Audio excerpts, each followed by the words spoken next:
Hi నమస్తే, నా పేరు Prithviraj and you're watching TG Telugu Galam. Don't forget to subscribe. తన జీవితంపై రచించిన పుస్తకాన్ని ఇవాళ మంత్రి రోజా విడుదల చేశారు.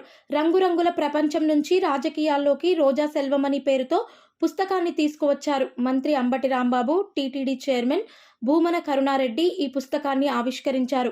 సినిమాల నుంచి రాజకీయాల్లోకి వచ్చి మంత్రి స్థాయికి చేరుకునే వరకు సాగిన రోజా జీవిత ప్రయాణ విశేషాలను ఇందులో పొందుపరిచారు.